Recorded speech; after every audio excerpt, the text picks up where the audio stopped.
அத்தியாயம் 88 துரோகம். ரே தற்போது அரங்கின் மையத்தில் நின்று தரையில் 9 பேர் உருண்டு புரண்டு கொண்டிருப்பதைப் பார்த்துக் கொண்டிருந்தான். ஏதோ காரணத்தால் அவர்கள் கஷ்டப்பட்டாலும் ரேயின் கோபம் தணியவில்லை. அவனது உடலின் வேறொரு பகுதி அதை ஆக்கிரமித்தது போல் இருந்தது. அவன் ஒவ்வொரு முறையும் அவன் அவற்றில் ஒன்றை அடிக்கும் போதும் அனிகாவின் உருவங்களும், எரிக் பியூர்ப்ளட் மூலம் காயப்படுத்தப்பட்ட காட்சிகளும், செபாஸ்டியனால் மோகன் காயமடைந்த காட்சிகளும் அவனது தலையில் காட்சியாக தோன்றும். இந்த வகையான மக்கள் வாழத் தகுதியற்றவர்கள். ரே தனக்கு மிக அருகில் இருந்த நபரிடம் நடக்கத் தொடங்கினான். அவன் என்ன செய்யப் போகிறான் என்று எல்லோரும் ஆவலுடன் பார்த்துக் கொண்டிருந்தனர். அந்த பையன் அவங்களைக் கொல்லப் போறான். அவனை அங்கிருந்து வெளியே கொண்டு வரணும்னு நான் சொல்றேன் என்று ஒரு பெரியவர் கேட்டார். அந்த முதியவர் அமைதியாக இருந்து கூர்ந்து கவனிக்க முடிவு செய்தார். ஸ்லிவியாவும் மற்றவர்களும் மூச்சைப் பிடித்துக் கொண்டு ரே அடுத்து என்ன செய்வார் என்று யோசித்துக் கொண்டிருந்தனர். ரே தனக்கு அருகில் இருந்த நபரிடம் குனிந்து கூறினார், நீ இனி ஒருபோதும் கீயைப் பயன்படுத்த முடியாது. பின்னர் ரே தனது கையை அந்த மனிதனின் மார்பின் மேல் வைத்தான். 2 மட்டும்தான், ரே சொன்னான். ஸ்லிவியாவும் அந்த முதியவரும் தங்கள் கண்களையே நம்ப முடியவில்லை. ரே என்ன செய்வார் என்று அவர்கள் இருவரும் உண்மையிலேயே கவலைப்பட்டனர். அவர்கள் கண்களில் கேய் செயல்படுத்தினர். அவர்கள் கண்டது அவர்களின் மனதை உலுக்கியது. கேய் ஒரு உடலில் இருந்து உரிந்து ரேயின் உடலில் நுழைவது போல் தோன்றியது. ரே அந்த மனிதனின் கியை முழுவதுமாக உள்வாங்கியவுடன் போட்டியாளரின் வளையல், பூச்சியம், எண்ணெய் காட்டும் வரை மெதுவாகத் தாக்கினான். வெள்ளை ஒளி அந்த மனிதனைச் சூழ்ந்து கொண்டு அவரை தொலைதூரத்திற்கு தொலைத்துவிட்டது. பெரியவர்களும் பார்த்து கொண்டிருந்த கூட்டத்தினரும் புத்துணர்ச்சி அடைந்தனர். கடைசி நிமிடம் வரை அவர்கள் மூச்சை பிடித்துக் கொண்டிருந்தார்கள். அந்த பையனைப் பத்தி நீங்க சொன்னது சரியாத்தான் இருக்கு. அவன் இனிமே மாணவர்களுக்கு எந்தத் தீங்கும் பண்ணல. ஒரு பெரியவர் சொன்னார். அந்த முதியவர் பதட்டமாக சிரித்தார். மற்ற முதியவர்கள் அந்த முதியவரைப் போல போராளிகள் அல்ல. அதனால் அவர்களுக்கு என்ன நடந்தது என்று எதுவும் தெரியாது. ஆனால் அந்த முதியவர்தான் செய்ததை மற்றவர்கள் பார்த்திருப்பார்களோ என்று பயந்தார். குறிப்பாக பியூர்ப்ளூட் உறுப்பினர்கள். தரையில் படுத்திருந்த ஒவ்வொரு போட்டியாளரிடமும் ரே தொடர்ந்து சென்று அவர்கள் மீது திறன் மானா உறிஞ்சுதலை செய்தான். 8 போட்டியாளர்களை உள்வாங்கிய பிறகு ரே தற்போது கூடுதலாக 11 மானா புள்ளிகளைப் பெற்றிருந்தான். இதனால் அவனது மொத்த மானா பூல் எண்ணிக்கை 21 உயர்ந்தது. ரே தரையில் இருந்த கடைசி நபரிடம் நடக்கத் தொடங்கினான். இந்த கட்டத்தில் பெரும்பாலான போட்டியாளர்கள் வெளியேற்றப்பட்டனர். ரே செய்ததை ஒரு சிலர் மட்டுமே பார்த்திருந்தனர். அவனுக்கு எதிராகச் செல்ல வேண்டாம் என்று முடிவு செய்தனர். சாரா என்ற பெண் அரங்கின் நடுவில் தரையில் இருந்த கடைசி மனிதனை வடிகட்டும் ரேயைக் கண்டாள். ரே அந்த மனிதனுக்கு அருகில் மண்டியிட்டிருப்பதைக் கண்டதும் ரே ஒரு எளிதான இலக்கு என்று நினைத்தாள்.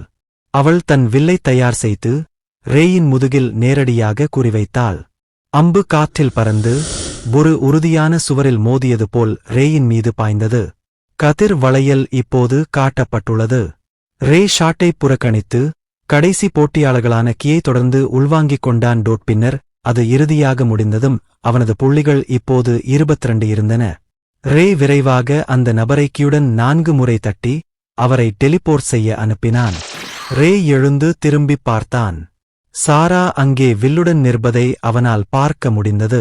ரேயின் கண்களைப் பார்த்தபோது ஏதோ காரணத்தால் சாரா தனது முதுகுத்தண்டில் ஒரு நடுக்கம் ஓடுவதை உணர முடிந்தது. அவள் வேகமாக ரேயின் திசையில் மேலும் அம்புகளை எய்தாள். ரே மெதுவாக அவளை நோக்கி நடந்து சென்று ஒவ்வொரு அம்பு தாக்குதலையும் ஒரு குறுகிய வித்தியாசத்தில் தவிர்த்து இறுதியில் ஒரு சில அடி தூரத்தில் இறங்கினான். சாரா நடுங்கிக் கொண்டிருந்தாள். இன்னொரு அம்பை எடுக்க அவள் தன் அம்பராத்தூணிக்குச் சென்றாள். அவள் கீழே பார்த்தபோது தன் அம்பராத்தூணி காலியாக இருப்பதை உணர்ந்தாள். அவளிடம் இனி எந்த அம்புகளும் இல்லை. அவள் மீண்டும் ரேயை பார்க்க மேலே பார்த்தபோது அவன் ஏற்கனவே அவளுக்கு நேராக முன்னால் இருந்தான். ரே சாராவின் தலையை பிடித்து மானா உறிஞ்சுதலை செயல்முறையைத் தொடங்கினான். ரே என்ன செய்கிறான் என்பது யாருக்கும் தெரியாது. ஆனால் சாரா தனது சக்தி தன்னிடமிருந்து வெளியேறுவதை உணர்ந்தார். ரே இன்னும் மோசமாக ஏதாவது செய்துவிடுவாரோ என்று அவள் நகர மிகவும் பயந்தாள். கூட்டத்தில் இருந்து ஒரு பார்வையாளர் எழுந்து நின்று கூச்சலிட்டார். என் மகள் மேலிருந்து உன் கைகளை எடு, இல்லையென்றால் உன்னை கொன்று விடுவேன். ரே குரல் வந்த திசையைப் பார்த்தான். டோத், எந்த மாதிரியான பெற்றோர் அவரை வளர்த்தார்கள் என்று கேட்ட அதே மனிதர்தான். ரேயின் தந்தையின் படங்கள் அவன் தலையில் தோன்றின. இத்தனை வருடங்களாக அவன் போர்முனையில் யோசித்துக் கொண்டிருந்தபோது ராஜ்ஜியம் அவனை எப்படி கைவிட்டது? நிழல் கொள்ளை நோயால் அவன் பாதிக்கப்பட்டபோது ராஜ்ஜியம் அவனுடைய ஏழை தாய்க்கு உதவ யாரையும் அனுப்பவில்லை. ரே தனது முஷ்டியை பின்னால் இழுத்து சாராவின் முகத்தில் குத்தி சிதற அடிக்க தயாரானான். தவிர்க்க முடியாத விளைவுக்காகக் காத்திருந்த சாரா கண்களை மூடிக்கொண்டாள். திடீரென்று ரே தனது முஷ்டியை முன்னோக்கி நகர்த்துவதற்குள் ஒரு சங்கிலி அவனது முஷ்டியை சுற்றிக் கொண்டு அதை எதிர்த்து இழுக்கத் தொடங்கியது. அவன் திரும்பி பார்த்தபோது கயல் சங்கிலியை பிடித்துக் கொண்டிருப்பதைக் கண்டான். பின்னர் 2 இரட்டையர்கள் பேஜர் மற்றும் ஸ்லோத் வந்து சாராவை ரேயிடமிருந்து விலக்கி இழுத்தனர். கடைசியாக மார்த்தா அங்கே ரேயை நோக்கி தனது அம்புக்குறியைக் காட்டிக் கொண்டிருந்தாள். இது எதைப் பற்றியது? ரே கோபத்தில் கத்தினான். ரே, அதை விட்டுவிடு என்று கயல் பதிலளித்தார். பாருங்கள், முன்பு இருந்தவர்கள் அதற்கு தகுதியானவர்கள் என்பதை நான் புரிந்து கொள்கிறேன். ஆனால் அவள் எந்த தவறும் செய்யவில்லை. அவள் வெறும் ஒரு போட்டியாளர்தான். ரே, ப்ளீஸ், இது உன்னை மாதிரியில்ல. மார்த்தா அழுதாள். அவர்கள் நால்வரும் சிறிது நேரம் ரேயின் செயல்களைப் பார்த்துக் கொண்டிருந்தனர். போட்டியின் நடுவில் இரட்டையர்கள் 5 பேரும் அடுத்த சுற்றுக்குச் செல்வார்கள் என்று ஒப்புக்கொண்டு ஒரு ஒப்பந்தம் செய்து கொண்டனர். இரட்டையர்கள் ரேவை விரும்பினர், அவரைப் போற்றினர். திராகன் நைட் பயிற்சி நடக்கும் போதெல்லாம், அவர்கள் சோர்வாக இருக்கும்போது அல்லது ஏதாவது ஒன்றில் வெற்றி பெற முடியாதபோது ரே அவர்களை ஊக்குவிப்பார்.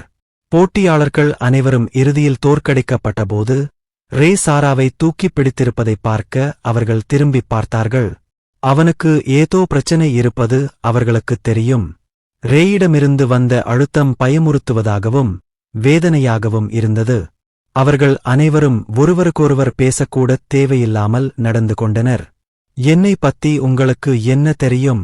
ரே பதிலுக்குக் கத்தினான்.